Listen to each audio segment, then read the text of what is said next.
All right, welcome everyone. This is Jenny Westerkamp, founder of All Access Dietetics. I am doing a brand new event for you all called The Highs and Lows of Working in Sports. I spent 15 years working in professional sports, as well as working with college athletes and minor league athletes in a private practice setting. And I have a lot that I can share and tell you after 15 years of doing it, kind of being on the other side, having this career, sort of reaching these big milestones for myself, getting the CSSD, which is a certified specialist in sports dietetics, and then coming out on the other side of it, sort of retired, moving on from sports, and not because of the lows. It was an amazing career, but just moving on to the next adventure, which is pretty normal in the dietetics field. So I will be covering today my sports nutrition journey pretty briefly, and I will refer you to a podcast episode I did that goes into more detail about that, but we'll give you the background. Then the majority of our time together today will be on the 3 highs and the 3 lows. So I kind of evened it out between what I think are the best parts for me of being a sports dietitian, and then what are the 3 lows or the more challenging parts.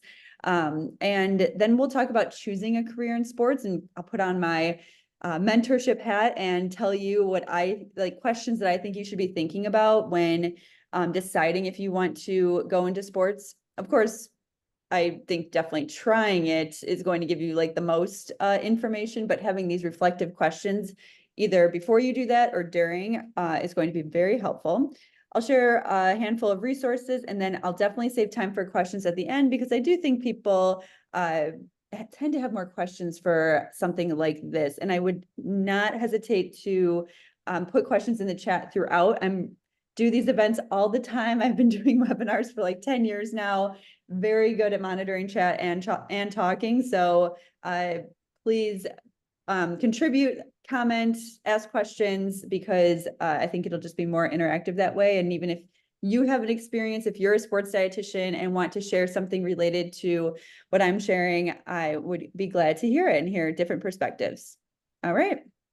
Awesome. We have a bunch of you live. So thanks again for being here. And for those of you listening to the recording, thank you. And I hope this will be valuable to you. A quick introduction. I am very passionate about the dietetics field, have been dedicated to helping future dietitians since before I was a dietitian, when I was an RD to be myself. I started All Access Dietetics, this company that's hosting this event, when I was 21 years old. And do the math, and I'm 30, going to be 38 this August. So it's been many years since I've been running this. Crazy, honestly. I think when I turn 42, that's when I'll really be like, whoa, half of my life it has been doing All Access Dietetics. So we're getting there. We're getting close. And then like I said, I'm a former sports dietitian, specifically in professional sports. And then after about 15 years in professional sports, I decided to pivot and do a private practice, a group private practice called All Access Dietitians. So it's a sister company to All Access Dietetics, but it's a separate company. And we're a group practice. We're virtual. I have about 8 dietitians on my team, but then we also have a private practice fellowship. Check out the All Access Dietetics Instagram today, because we just posted about that private practice fellowship that I have. And we will have by next month, because I'm interviewing and hiring now for the fellowship, we should have about 25 fellows working for All Access Dietitians in a fellowship position. And finally, I have a podcast called Dear Future Dietitian. I'm not going to lie, starting the group practice was really a lot of work. So I haven't done any new episodes this year, but there are 55 really awesome episodes, still all very relevant, that I would suggest checking out on Apple, Spotify, wherever you listen to podcasts. Let's get into it. My sports nutrition journey. Now, I put these logos up and, for the Chicago Bulls, Chicago Cubs, Chicago Blackhawks. And I specifically did that not because that's just like obviously what I should put on a slide, but I did that because, fun story, I remember when I started as a dietitian, and it was my junior year. I had just switched my major from biology to nutrition, to dietetics. My good friend from high school was going into dietetics, and so she told me about the major. I had no idea dietetics even existed, never was exposed to one. And I remember her sharing it. I thought it was really cool. So I started to look for experience and then decide, like, was I going to become a dietitian? I Googled dietitian Chicago just in Google. And I remember coming across a dietitian. Her name is Julie Burns. And she was a sports dietitian, and she was working at the time for Chicago Bears players. She was the Chicago Blackhawks dietitian. She had worked previously for the Chicago Bulls and the Chicago White Sox. And I was like, whoa, dream job alert. This is so awesome. I have 5 younger brothers. I'm not an athlete myself, but sports was such a big part of my family's culture and life. And I grew up in the 90s watching Michael Jordan and the Chicago Bulls, and that was a really big deal for me. So I was just like, wow, dream job. I put the logos of all of the Chicago sports teams, including the 3 you see here, plus I think I had the Chicago White Sox and the Chicago Bears, and I put those up on a vision board when I was 21 years old. And it wasn't until I got to, I guess, 10 years into my career that I actually landed that Chicago Bulls dream job, because of the 90s Bulls. So it was a journey, but I ended up working for 3 professional sports teams. And just wanted to share that story because it was on my vision board, and I have a picture of my vision board, and they were logos just like this. So my first stop in my dietetics journey was at the Chicago Blackhawks with Julie Burns. So when I had Googled her, I asked her if I could be an intern for her. And so she said yes. And I was a student intern for her before I was a dietitian. And then she hired me as a senior dietitian for her practice called Sport Fuel. I assisted her with the Chicago Blackhawks. And then I also was the dietitian, the team nutritionist for their minor league team called the Rockford Ice Hogs. So my first team with the Ice Hogs, the team called them the Bacon Buddies, or like the fans were called Bacon Buddies. It was really funny, but that's like minor league. If you're familiar with minor league sports teams, that's kind of how it goes. And so there's me with a few of the guys from my first team. And then in the center there is me doing education in the locker room, teaching them how to do crock pot meals so that when they before they left for practice, they would put all these things in their crock pot. And then when they got home from practice, they'd have this great dinner or late lunch. So I was teaching them that. I would do smoothie demos. I would do other talks, and I would individually work with them to help improve their nutrition. And then here on the left is Julie Burns, who was my mentor early on and had this illustrious career in professional sports. And she was a really an inspiration to me. So moving on, I spent 4 years with Sport Fuel and the Chicago Blackhawks.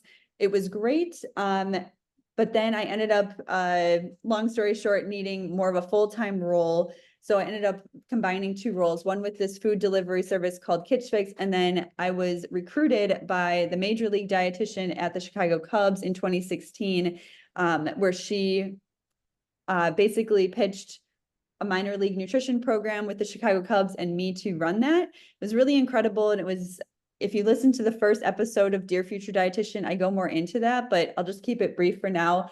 But essentially I was there for 2016 and 2017. In 2016, they won the World Series, which was incredible. 2017, I think they did pretty good. They obviously didn't win the World Series again, but I had an incredible 2 seasons with them. And my role there was actually managing new dietitians that we employed in every affiliate team of the Chicago Cubs. So every major league team has affiliate teams all over the country in single A, double A, triple A, short A. And so I hired and managed a team of new sports RDs. And we created fuel stations in all of the clubhouses. We created protocols for nutrition education and individual consults, as well as nutrition education and food service. So I really got to be a mentor, which was incredible, and be able to kind of systemize a nutrition program. That was really helpful for me, having come from Chicago Blackhawks, where I was really kind of like the new RD, that first role. This is where I got to be a manager of new RDs. So it really helped with my leadership, as well as just sports nutrition program development on a large scale with a very large budget. So that was 2016 and 2017. And then that leads into 2017. So while I'm at the Cubs, I get my second chance to be the team dietitian for the Chicago Bulls. So the only one, and it was incredible. So actually a couple years prior to that, I mean, I had been trying, it was on the vision board for like 7 or 8 years at this point, trying, like paying attention to when there were staff changes at the Bulls, different performance staff management. And I had initially gotten a connection to the Chicago Bulls through their director of sports performance at the time, who was using Kitch Fix, where I worked, to get meals for their players. And so I pitched myself, I made the connection, I was able to get an interview, and they ended up hiring a Gatorade consultant instead, who they didn't have to pay. It was provided by Gatorade. That's okay. I'm sure she was great.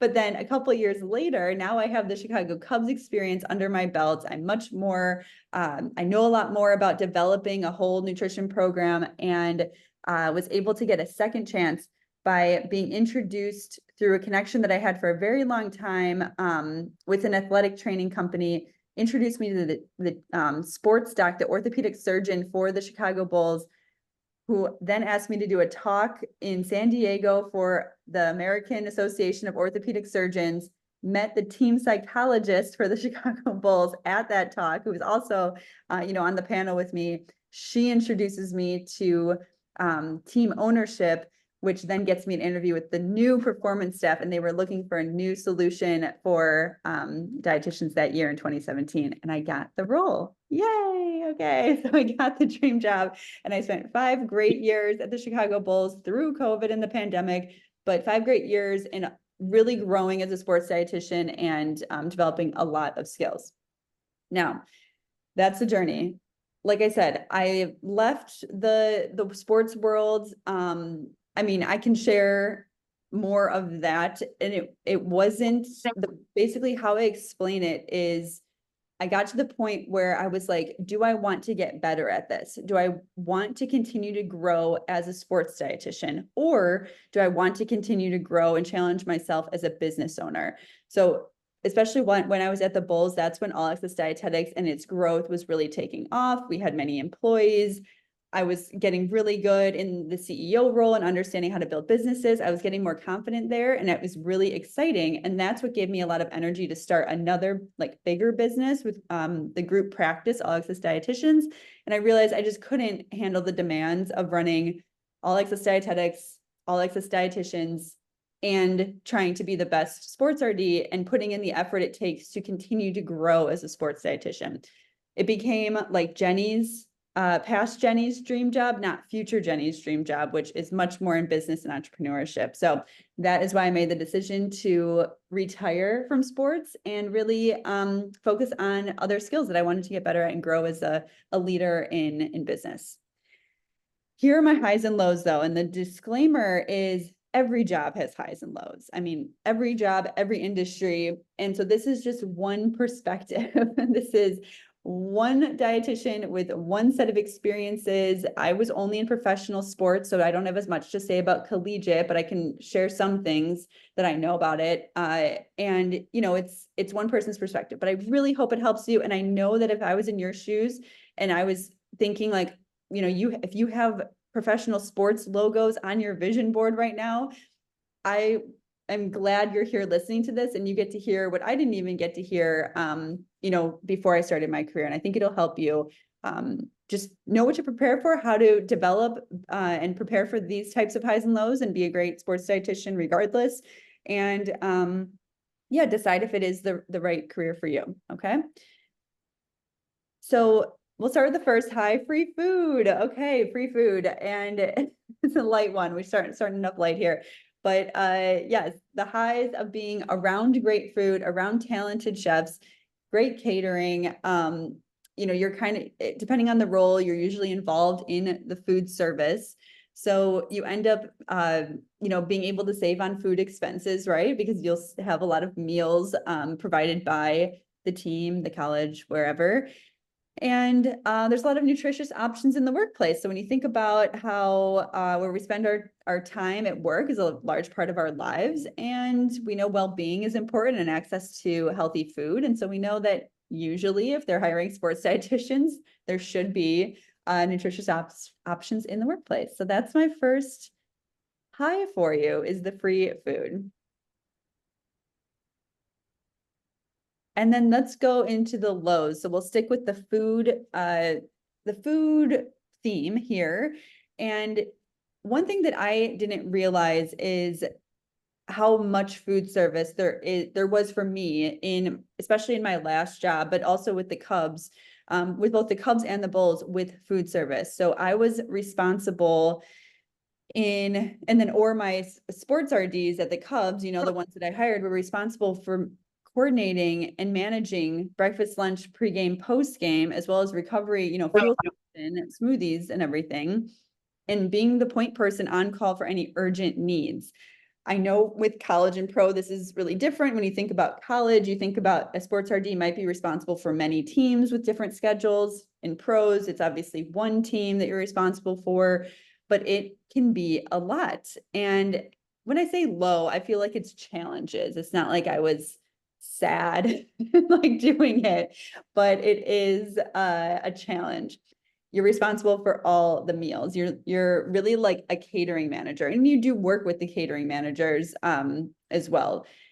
Think about this. So in my Chicago Bulls role, so professional NBA sports team, I was working with the in-house chef to make sure that the sources, the ingredients and everything were everything that we wanted, the right cooking oils, the right vendors for proteins, where are we sourcing our produce, things like that. What are our, pantry items, like what items are we using? Do we have enough options for people with food allergies, for specific dietary preferences, things like that. So I'm collaborating with that in-house chef.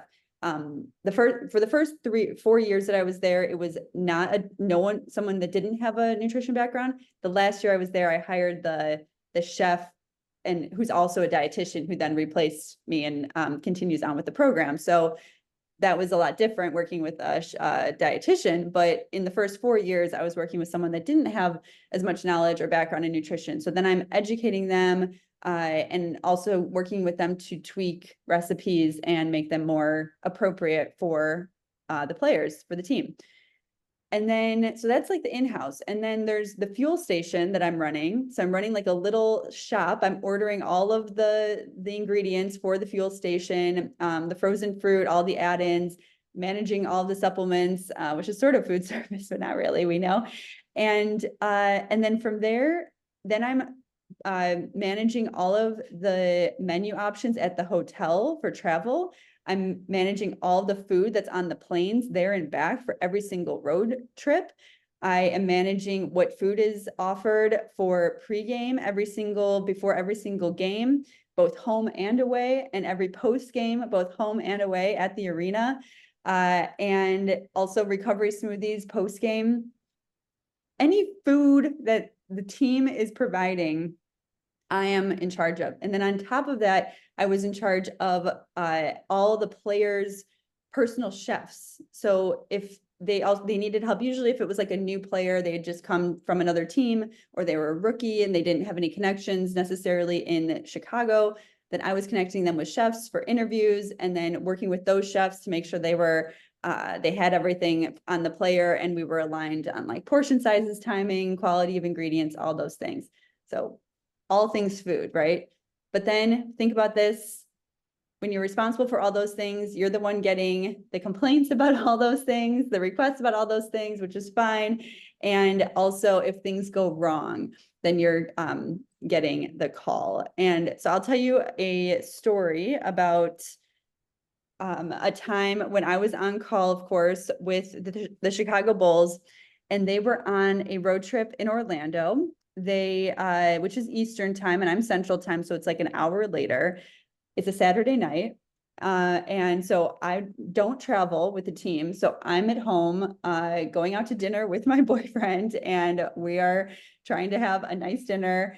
I get a call that the restaurant that was supposed to deliver the meals to the plane, about 3 hours before the game was going to be over, they delivered it. They're supposed to deliver it at a cold enough temp outside of the danger zone. So food service comes into play here. and food safety. So they had to deliver it at a low enough temp that it could be boarded onto the plane. But the airlines temped it and it was too low. And they're like, you have to go back, remake it, and get it down to the correct temp and then come back. There was no guarantee that we're going to be able to have enough time to go back to where their restaurant was, remake it, cool it down, and then bring it back at the correct temp. So now here I am, having to coordinate what are we going to do as backup in all these restaurants. I'm calling the restaurant to see if they think they can do it. I'm calling the arena to see if they can make us a last minute post-game meal. They couldn't do it. And then I'm calling pizza places, which are the only places that are open, because at this point it's like 9 p.m. Or even 10 p.m. Eastern, or 10 p.m. Eastern local time.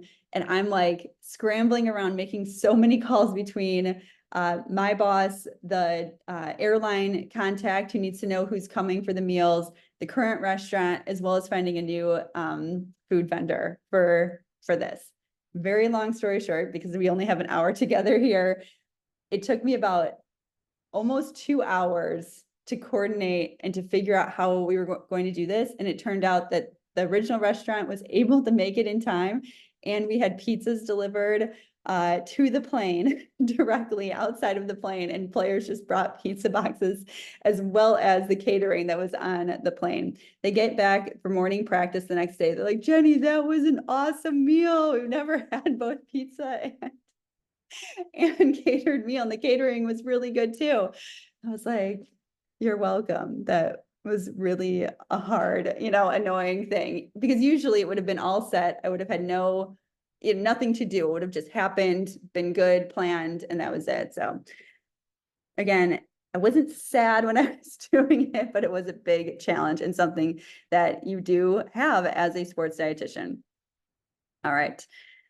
We'll get back to some highs here. So the high is team culture. So thinking just the nature of sports, the culture of sports, being part of a team, enjoying victories is very exciting. When you personally know the athletes that you're watching and you're getting to support them, I really felt like an older sister to a lot of the players that I worked with. And so it was just really special to be able to see them perform at this high level, to do well, to have a great game, to like have this rookie make 7 3-pointers in a game and get to celebrate that with him the next day at breakfast. Like that's awesome. Like I really enjoyed that team culture and how everyone sort of was kind of like this inner circle or inner bubble of people that they could trust, right? So the sports performance staff and the players having this really good relationship, because we're in that bubble with them. They have generally try to keep very private lives, and so it was a good thing. It was fun to show up every day and to be a part of that culture. And same with the performance staff as well, who are spending a lot of time together, and it has that professional family feel. It ends up being so much more than sports and nutrition. You get to just you're spending all this time with these people, and it really becomes a really great place to be. So I really enjoyed that. Lots of laughs, lots of fun every day. I was laughing, having fun in that team culture with all the teams. But the Bulls were the ones that I spent, multiple days per week with in season, compared to the Cubs, which I was more so kind of popping in. My sports RDs were doing that more, being day to day with the team. And then the Blackhawks, I was like coming in and out maybe once every week or once every other week, depending on their travel schedule. So it didn't have that feel as much as it did with the Chicago Bulls. All right, so then the low here, when you think about the team and the team culture, the sports culture, the sports dietetics culture, so much has changed in the area of sports dietetics, even since I've become a dietitian, and even speaking to my mentor, Julie Burns, who by the time I was a dietitian already had 20 years of experience in sports dietetics. And I remember thinking, wow, so much is changing around the role of the RD, and thinking like, what is it that we can actually do here? What do we even want to do in my case, in a professional sports setting? But it can be very hard to change your role, especially if it's the same management and ownership. And this might be more like if there's the same athletic director and administrative team in a college setting. but it can be hard to change and kind of keep up with these changes in ways that we can impact our teams, our athletes as sports dietitians. The example here is like, coming into a new role with the Chicago Bulls and seeing what was the previous RD doing, which wasn't much. She was a consultant and she was just coming in kind of like what I was doing with the Chicago Blackhawks. So it wasn't that in depth. But then coming in and being like, well, there's a lot of things I could do here, but what should I be doing versus what should the strength coaches be doing versus the athletic trainer, and really defining what that is. One thing that blew my mind around the role of the sports RD, first of all, you can Google or CPSDA has a laundry list of potential roles that a sports dietitian can have. But even just speaking to NBA, which that's where I was the longest and, the most in-depth role, but even knowing all the other NBA dietitians at the time from 2017 to 2022, and I think even, every season it keeps changing, but everyone's role was really different. The structure of the role, and maybe they were just behind. I feel like NFL, they went to full-time, fully embedded on the travel team. Like they did that earlier, and there's way more players in the NFL. There's 75-ish. Whereas there's like just 15 on the team, on an NBA team. But, they really started to standardize the football NFL RD role. And then as I was an NBA RD, they started to do that as well. But there's such a wide range of what type of sports RD you could be on an NBA team. So we had dietitians that were really focused on the sports science. So they were on flights, like doing hydration testing pre and post every single game. Like that was, they were doing that. They were doing body composition testing. They were really into the labs, and they had the support of like the culture of that team to support that. And then you had dietitians who were really focused on culinary. So maybe they were even chefs plus the dietitian, so that they could really infuse best practices in nutrition through the food or through personalized smoothies or meals or things like that. And so there was a big emphasis on like, this is how we're going to tackle nutrition for this team. And then you have more general, where they're kind of doing everything, sort of not at like a really deep level on any of those things, but like touching on all those things. And I think that's where I landed, where I remember being like, okay, I'm doing a little bit of sports science.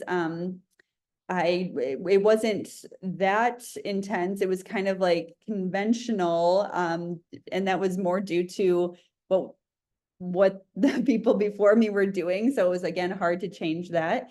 But then I was doing the education, I was doing the food service, and then I was also doing the one-on-one and the sports science, but not to the level that maybe other teams were doing it, right? Because let's say the strength coach was doing body comp, and we weren't doing lab testing like multiple times throughout the year, whereas some other teams were, right? So that is like very general. And I remember thinking, wow, if you're going through your internship or your supervised practice right now, and you're thinking, I don't need food service, I don't need community, I don't need clinical, I want to be in sports.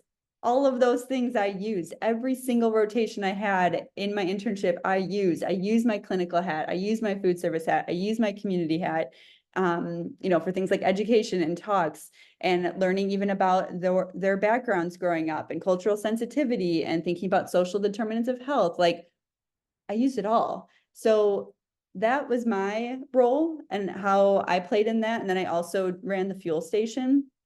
So again, I was even like producing the food and doing that, but that is one way. And then you have to think about, are people consultants? Are they employees? Are they traveling employees? Are they consultants that are popping in and out like every other week and just sort of there for consults if needed? That's like the lowest level of involvement. Then you have the employees. So I was a contract position, but I was technically an employee. Well, not legally, but like I was treated like an employee with an email, with a badge, with a, like there at all the practices and games. Like I was pretty embedded into the team. And then going further, you might think of a full-time employee that would also be on the travel team, that would be traveling with the, to every single game, and really an equal to like the strength coach and the athletic trainer. So I wasn't at that level because I didn't travel and I didn't want to, so it was okay. But yeah, then there are dietitians that are full on, fully embedded into the team, both home and away. So that was just in the NBA. So think about all the other roles in college and sport and pro sports and all the different leagues where there could be a lot of different ways that the role plays out in this setting. Oh, I have 2 lows in a row. I must have missed, I think I forgot one more high, but I think there's something I was missing there. Okay. But we'll just go with another low. I swear there's another high, so I'm going to look at that when we get to question time. But the other low is the time and balance. And this comes up a lot with new RDs that get into, especially collegiate, but it can happen in pros too, where it's an all day, all night investment. So especially in college where you're thinking you have this team's morning practice, this team's afternoon practice or game, this team's game at night, games happening and matches, happening nights and weekends and early morning. So you really do have to be all in, especially if you're traveling. That is a major investment in your time. If I think about NBA RDs that I knew that traveled, I mean, it was nonstop, no days off in season. Obviously off season can be a lot lighter and easier to manage, but in season, it is an everyday situation. Always being on call at all hours, having those tough schedules where maybe you're doing a late game and then rolling into an early morning practice the next day. And there's a rigid schedule. So with the Bulls, for example, I didn't have an assistant. I did have a student assistant my last year, which made it a lot easier because it was really hard for me to manage my business and this role, but there was no one to replace me. So I had to show up to these things. I don't think I ever missed a game or practice that I was supposed to go to.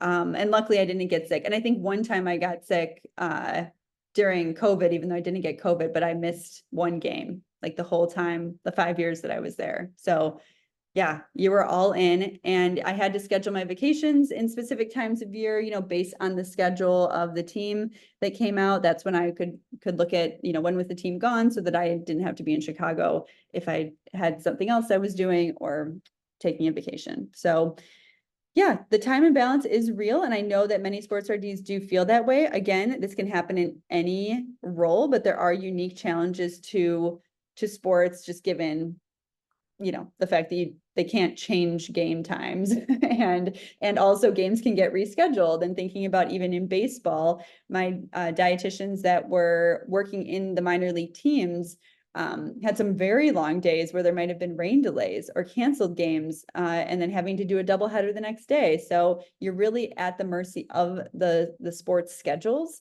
And that's what can make having that balance and predictability in your schedule be so hard. And that is for sure true. Cannot sugarcoat that. Okay, those were my highs and lows. I guess I'll just add, just thinking here of a few more highs to end on a high note with that section of today.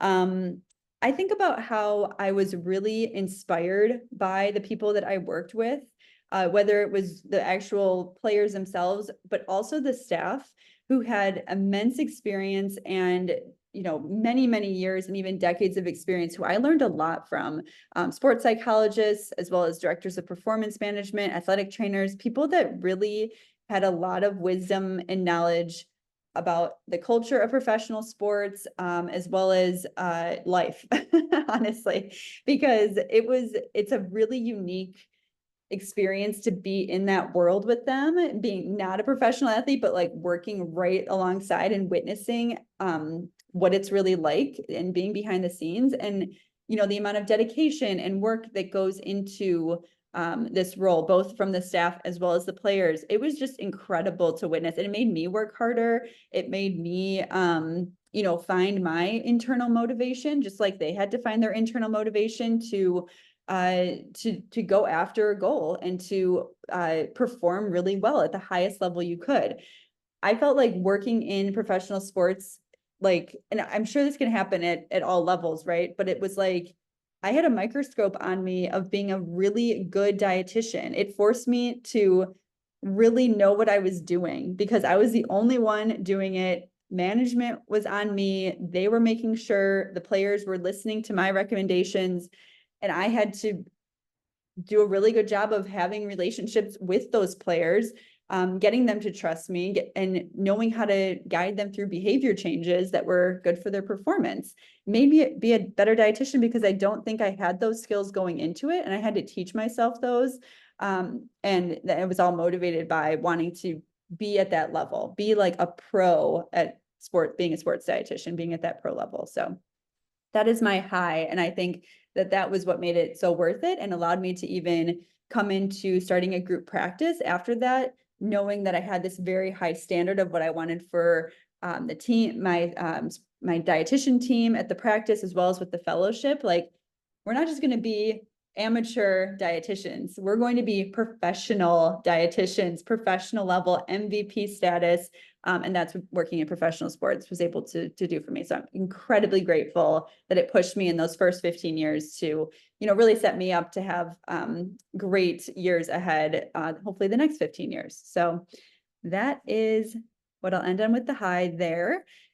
But let's get into some questions. So also too, if you have anything to add in the chat, please let me know any questions at all based on what I just shared. I know I just went on a long monologue there, so I welcome any feedback or questions from what you just heard about the highs and lows. Anything you want me to clarify? But in the meantime, I want to share some reflective questions, and feel free to screenshot this or take a picture of this with your phone and come back to these questions later. When you're thinking about choosing a career in sports, there are many different questions you want to think about to make sure, and it's really choosing a career in any area of dietetics that this would apply to. But the first question is, how does it align with your values? And then you're like, what are my values? I don't know what that is. I think first figure out what your values are, and you can Google like value quiz or determining your values, and they're just basically like maybe 3 to 5 different words that really encapsulate like when you feel what you feel you want in your life, or what's important to you and what you value, of course, in your life. So for me, and they can change throughout your life and your career, but for me now, it could be things like balance or impact for me is really big, or well-being is a huge value of mine. And so I am then able to say, okay, here's the values that are important. Does this align? Does this job, this potential opportunity in sports dietetics align with my values right now and what's important to me right now? So that would be the first one. Otherwise, there will be so much tension and honestly burnout if the role is not aligning with what's really important to you. Perhaps the ones that might really resonate would be being in a high performance culture. So you have a value of high performance, or you have a value of like motivation. So being around motivated people, that's really important to you, and you're going to get a lot of satisfaction and purpose out of that. So does that align? Maybe it's where it's located and your life and well-being and how that might change and how that would align for you. So you want to think through what's important to you there. And then the next question is, do you want to work with motivated people? I was talking to this dietitian, brand new dietitian. This was just last week. And she helped me think of a really good point that I added in here, because she was saying, I was like, well, why do you want to be in sports? Like, why do you want to do that? And she didn't have a really great answer, except she was like, I think just because I know in clinical or in outpatient, the people that I was working with weren't motivated. And it seems like in sports, they'd be so motivated. And I had to kind of push back on that answer a little bit, because if you do want to work with motivated people, they're not just in sports, and there can be unmotivated people in sports as well. I have found over my 15 years that it always broke down into the rule of thirds, which I think this rule can apply to the normal population as well as sports, where 1/3 will be really into it and really motivated. 1/3 will sometimes be into it, sometimes not, needs more coaching, needs more behavior change guidance, if they're open to it, if they're ready to change. And then the final third will not be motivated at all. And sometimes that final third, it's not that they're not motivated, but I would have put the like veterans, like meaning the players that were in the league for like 10 plus years, kind of in that third category, because they were really set and with good habits, and they were obviously got them that far, and they were doing well. So it was kind of like they didn't need a nutrition intervention by any means. They were just kind of in maintenance mode. So I would say there was that, but it's not like I got to work with those people because they didn't need my help. I just executed their fueling plan, made sure I had all the products and things that they needed. Okay, so if your only reason is because you think that they're more motivated, I would challenge you and have you think of other reasons. Because if that's the kind of satisfaction that you're wanting, it's not just found in sports. It could be found very much so in private practice, working for private practices where people are seeking out services. And there's so many opportunities now. Go watch my previous event that I just did on real world private practice. Just DM us for the recording if you need that. But yeah, there's very motivated people everywhere. And then even like in private practice in sports, the motivation was just always like around certain pain points. Like if they were injured or they were getting injuries, that was a big reason to work with a dietitian. Or they maybe needed, maybe there was a weight management or like a lean body mass goal. So that would be another pain point. Or it was very specific to like, for the combine or, the draft, or like getting ready for a specific event. So, it's not like they're motivated all the time for making nutrition changes. So I just want to clarify that. The next question is, what will you be looking for in a role? So digging in and thinking, like, there's so many different types of sports RDs, so many different types of structures of the role. So you want to ask a lot of questions and get clear on like, what is it that you want to be doing? What kind of sports RD do you want to be? And that's kind of my next question there. Like, where do you want to really grow? I do think you can be generalized, and I think I did an okay job, but I was never like the best sports science dietitian. I was never the best culinary dietitian. I was just like pretty good at multiple areas. That's what I chose to do. That's how I chose to be a sports RD, but you can do it in any way that it's interesting to you. I know some dietitians that really go hard on the culinary route, and they get a lot more training in that. And perhaps they're even becoming a chef, or they go really hard on the sports science route, and they go and get their PhD in sports nutrition. There's so many different ways to grow as a sports RD. And then finally, what professional development will help you grow? And so planning that out and thinking through, there's so many different options. I'm a big fan of going on LinkedIn and looking at sports. If you just type in sports dietitian and just read the profiles of sports RDs, even in your state, if you want to narrow it down even more, and think and see what their education is, what additional certifications they have, like the CSSD. There's so many others. You can get a health coaching certification. There's many others, additional like graduate degrees or PhDs or doctorate in nutrition. But what would you want to be focused on to continue to grow and develop as a sports RD? I do see some questions here. So before I get into opportunities in sports, someone asks, I think it's Amelia, do you recommend trying work in a sport you enjoy or have had experience with? Interesting question. So maybe, for example, like, I know this one dietitian that worked with me at the Bulls, like my student, she was in ice skating. She was an ice skater personally. And then she worked with me at the Bulls in my final season. And we talked about this because, ice skating, it's so limited. Like there might be a couple roles with the Team USA Olympics, like ice skating. And then you can maybe try private practice in ice skating. I would say don't limit yourself, but you can certainly be trying and reaching out to those sports, but I do think like I don't think it's a requirement that you have to have that experience in that sport in order to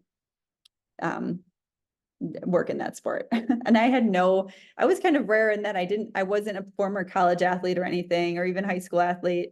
I just really like sports. So that was just my experience. But yeah, I wouldn't recommend, I don't think you have to limit it to where you've had experience. That's the point there. Then the second question here, for someone with no sports nutrition experience, where do you suggest I start? I will get to that, so I will hold on that question. Oops.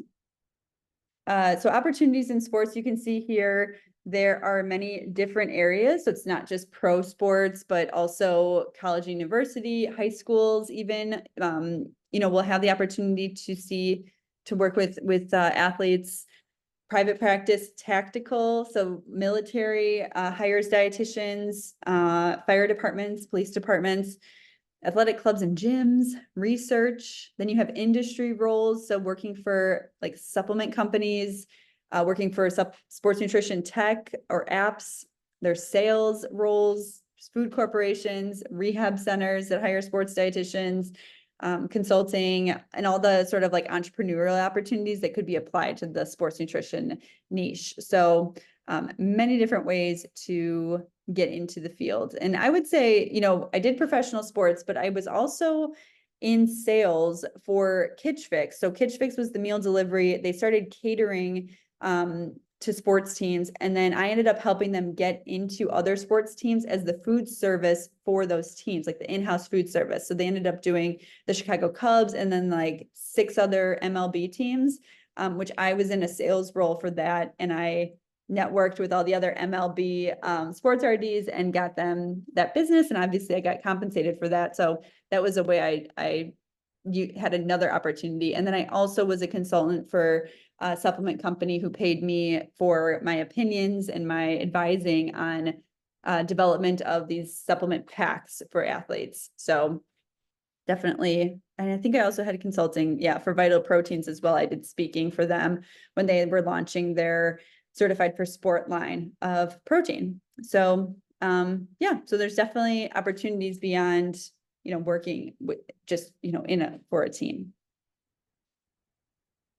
Now getting into sports nutrition, this is where I would recommend going and listening to episode number 1 of Dear Future Dietitian and getting some more advice there. But I just highlighted a few do's and don'ts for getting into sports nutrition. So do is start as a student, start as early as you possibly can. And, if that means like at your college or university, reaching out to that sports dietitian that's employed there, or the campus dietitian would be a close second. That would be a good start. And then when you are pitching yourself, don't just email a dietitian, a sports dietitian, and say, hey, I'm a student, I'd like to get experience. Are you taking an intern? You really need to pitch yourself. You really need to share what skills you've learned up to this point, even if they're not sports related, and a few ideas of how you could add value to their lives. So for example, before I had reached out to Julie Burns, who was the Chicago Blackhawks dietitian, I had been running, I had like an office manager role when I was like 19 years old at a title company, like real estate title company. I mean, so random, but it was just a summer job from a friend of my mom's. And I talked about how I was able to manage answering calls, handling paperwork, managing files on people and on different meetings, right? And being able to say, like, I could help you in the back end with your practice. I know the basics of QuickBooks and like how to do that. And so I just tied in those skills and said I could help with that back end business, even though I don't know a lot about sports nutrition right now. I can help in other ways. So you want to be creative about how you can help in other ways. I know a lot of students right now are saying like, I can help with educational handouts or the Instagram for the sports team, or, something like that. But that is what I would say, be specific. And then know what you want, get specific. So remember, I had the professional sports, like that for me was really important. I really wanted to stick with professional sports. I wasn't interested personally in working for a college team. So you just want to know exactly what you want there and try to get specific. And the reason I say that is just because that's how you can start your search and start to network with dietitians in those areas. I really focused on only getting to know people in professional sports in Chicago. Like, I was very specific. So I was networking with people, both dietitians, which is how Dawn knew me from Chicago Cubs and kind of picked me up for that role, and non-RDs. So athletic trainers for these teams, sports teams, doctors for these teams. It wasn't just trying to talk to dietitians. It was talking to the entire performance staff and trying to meet those people. And both times, both for the Cubs and, I mean, for all three, I had reached out and made those connections first, and that's how they happened. It wasn't through a job board that I got any of those jobs. And then I do suggest studying for the CSSD exam material, even if you are not eligible to take the exam, because it's everything you would need to know to specialize in sports dietetics. Nothing's stopping you from learning that material now and teaching yourself. I mean, being a dietitian is all about teaching yourself new skills and new knowledge. So highly suggest doing that. And then don't burn bridges in sports. It's way too small. There's like, I don't know, not even 2,000 of us. So definitely don't burn bridges there by maybe like taking a job and quitting in a week, or, not responding to an email about an interview or something like that. Just make sure that you're on top of it and making good connections in the field. Don't expect a yes after one email. It can take follow-up with these dietitians who are busy if you're trying to connect with them, as well as it can take many reach outs in order to get someone to be interested in talking to you. Don't do the bare minimum. So that's why I don't just send a quick email like, hey, are you looking for interns? Thanks, bye. You want to put in a lot of thought and into that, and also research each dietitian you might be interested in connecting with. Don't get underpaid. Ask for more every year. That's not so much about getting into the field, but that is just a general do's and don'ts. Don't get underpaid because it hurts the entire field. And then finally, don't give up, because it took me 10 years from the time I wanted to be the Chicago Bulls RD to actually getting that role. It took me 2 attempts to do it. And I'm just glad I didn't give up. And I was able to get that second chance and have 5 great years with the team. Here are some resources I use. So the CPSDA is a great resource. I really relied on other sports RDs in my leagues at the time. So I was talking to all the MLB RDs when I was in with the Chicago Cubs. I was talking to all the NBA RDs, even asking for individual calls, like let's just talk shop. I tried to have a conversation, like a one-on-one conversation with every single one of the NBA RDs when I was in that role. Marie Spano is really great on Instagram for just some really good evidence-based sports nutrition. So I like her. And then the CSSD exam prep that I used was called Pro Style Nutrition Consulting. So they have some great audios and lectures and like study guide books and practice questions that I think are great. Again, even if you're not studying for that, I would suggest it. I loved Atomic Habits by James Clear for teaching me how to help with behavior change.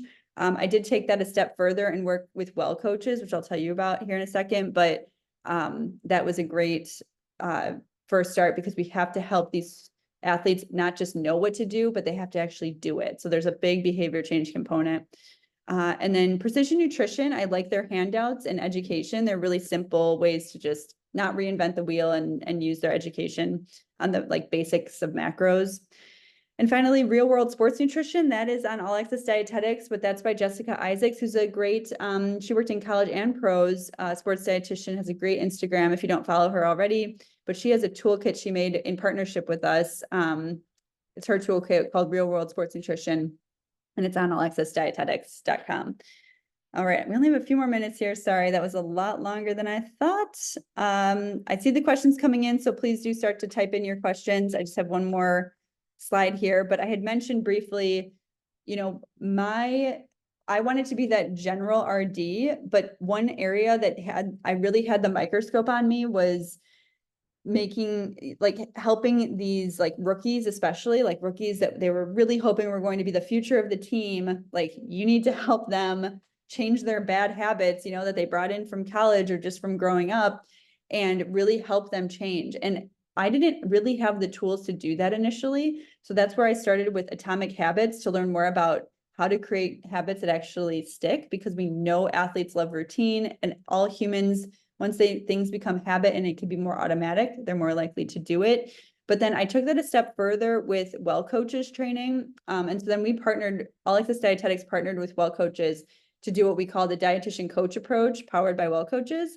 And this training, I'm not going to get into and read all of these, but this training is what we do at our group practice. And it's really important skills to be a behavior change guide as a dietitian, especially a sports dietitian, but really for everyone, not just to tell you what to do dietitian. It doesn't work. I can tell you right now. Sure, they will learn. Education is really important. You have to like have that knowledge. It's very empowering to have that knowledge, but you have to know how to implement it in your life. And a dietitian, there's some really good tricks beyond motivational interviewing, beyond creating SMART goals. Those two things are very important, but just like this structure of how to understand behavior change and actually coach it. That's what Well Coaches does. So we do have information on that. All right. So we have some questions, and then I'll ask you, what did you learn? But here we have some questions, and this is a great question from Alma. Were you single or married with kids during your Bulls time? If you had family, would you bring them to games, and how did you stay present with them? That's a really good point. So I have a boyfriend. I am not married. I do not have children, and that is important because I was still able to balance a lot. I think it would have been much harder as with a child or with children or with a family. But I will say that other members on the team did have wives and children or husbands and children, and they were able to handle it. They did bring their kids to games sometimes, and that was okay. So from that standpoint, like that was allowed, like there was a culture there that was very family, like forward. Other staff members would bring family to practices and things. So yes, that was my experience, like at the Bulls, which is good to know. All right. Does All Access offer study materials for CSSD? We do not, but I did answer that, so we're good. Would it be more beneficial to major in sports or minor in sports, still provide the necessary information to be a sports dietitian? Ooh, good point. I do know people that have gotten, like they would get their bachelor's in nutrition, and then they would get their master's in exercise science or in health psychology, or even kinesiology. So those could all be beneficial, especially if you want to be that sports science dietitian.